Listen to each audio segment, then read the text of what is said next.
Everyone, welcome to my travel blog. आमे बालेश्वर रु हरिद्वार आसवाको आज को 3 दिन हो गलानी। गत काले आमे घुमो बाइक्स रु बाइक नहीं आसीथिलु, तेणु आज सकाळे आमे केदारनाथ को बाहरबा पई प्रस्तुत हेलु। किंतु केदारनाथ जीवा पूर्वरु आमे प्रथमे हरिद्वार रो गंगा घाट रे जाई पहुंचिलु। सेठारे आमे नदीर जल गाधुआ पाधुआ करी भगवान को स्मरण करी केदारनाथ अभिमुखे बाहरवा पे प्रस्तुत हेलु।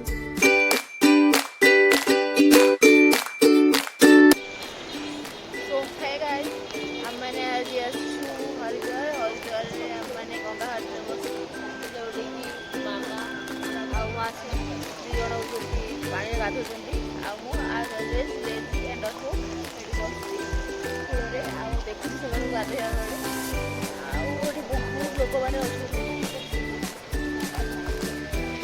बहुत लोक माने एडी गाधुचंदी। बाकी मु घर घर शिखनी बोली पानी पानी जाए माने डरुआ मामा ए गाधुचंदी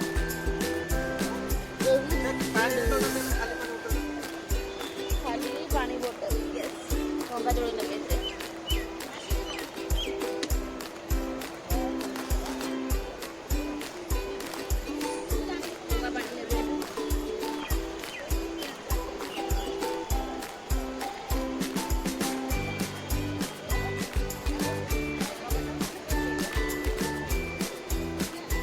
बहुत अच्छी पानी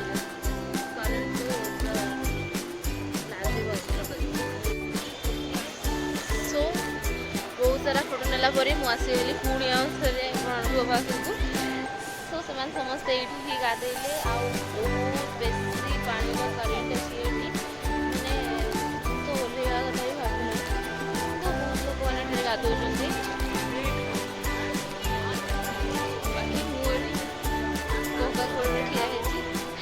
बाप न धोई चली जाए भाई बाप धोवा चक्कर पु न धोई जाए जमा ये करार ना देख ये पूरा नदी साइड रे बिल्डिंग पूरा नदी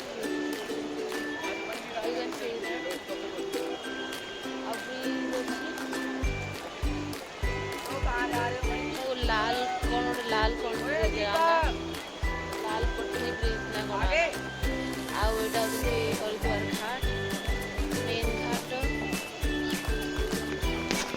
सुंदर से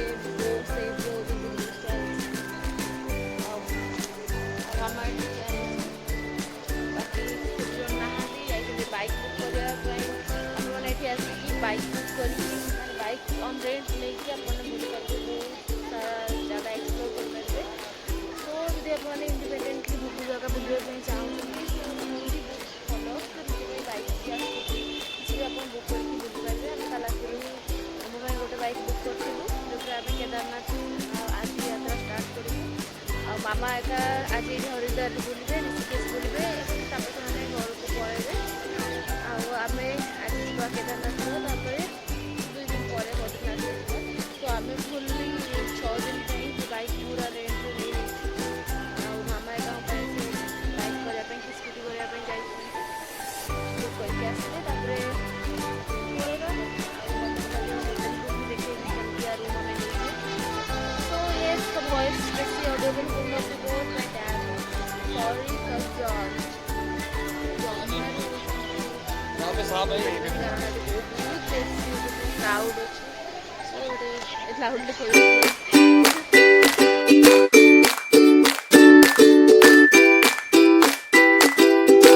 केदारनाथ जीवाई आमे हरिद्वार रु सकाळ प्राय 8टा बेले बाहरिलु।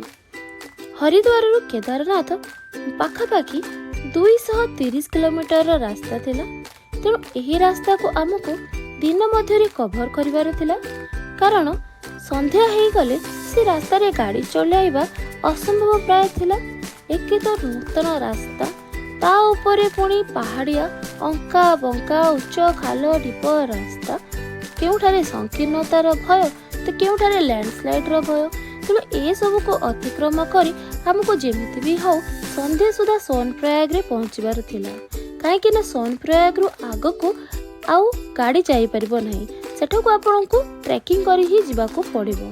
ସେଥିପାଇଁ ସୋନପ୍ରୟାଗକୁ ଆମେ ଟାର୍ଗେଟ୍ କରିଥିଲୁ ଯେମିତି ବି ହଉ ସନ୍ଧ୍ୟା ସୁଦ୍ଧା ପହଞ୍ଚିବା ପାଇଁ।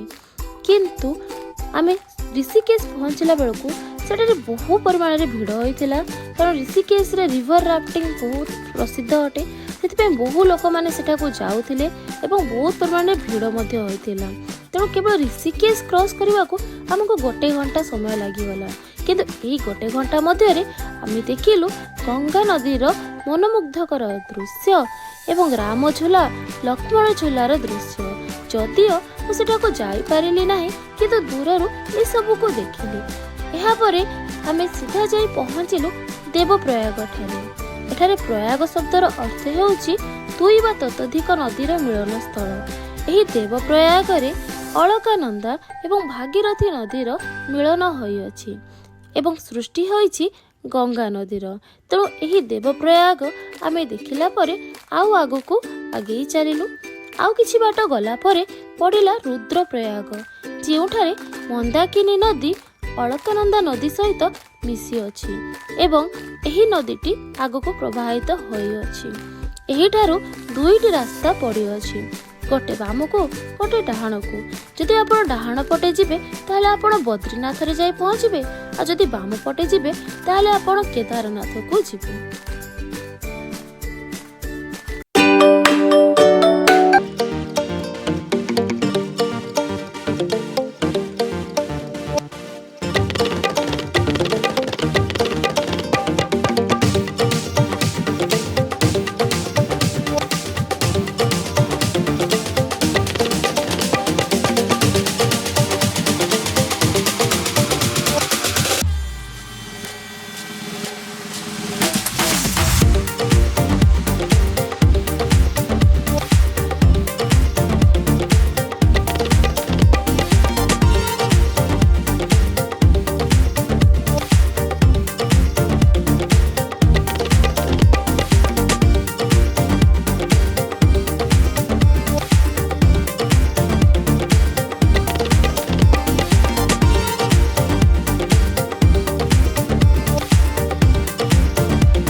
ଦେବୀଙ୍କ ମନ୍ଦିର ବୁଲା ହେଇଗଲା। ଭିତରେ ଫଟୋ ଉଠାଇବା ପାଇଁ ମନା ଥିଲା। ଆଜ୍ ୟୁଜୁଆଲ୍ ଏମିତି ସବୁଆଡ଼େ ଯେଉଁଠି ଫଟୋ ଉଠାଇବା କଥା ହେଲା ନଥାଏ, ସେମିତିକା ଏଠି ଫଟୋ ଉଠାଇବା ହେଲା ହେଉନଥିଲା। ତ ଫଟୋ ଉଠାଇ ନାହିଁ। ଆଉ ଆପଣ ଯଦି ଦେଖିବାକୁ ଚାହୁଁଛନ୍ତି କି ଦେବୀ କେମିତି ଦେଖିବା ପାଇଁ ଆଉ ପୂଜା କରିବା ପାଇଁ ବି ଚାହୁଁଛନ୍ତି, ସୋ ୟୁ ହ୍ୟାଭ୍ ଟୁ କମ୍। ତ ମନ୍ଦିରକୁ ଆସିବାକୁ ପଡ଼ିବ। ଆମେ ବି ସ୍କୁଲ ହବା ଆଉ ସେଠି ସ୍କୁଲ ପାଖକୁ ଯିବା।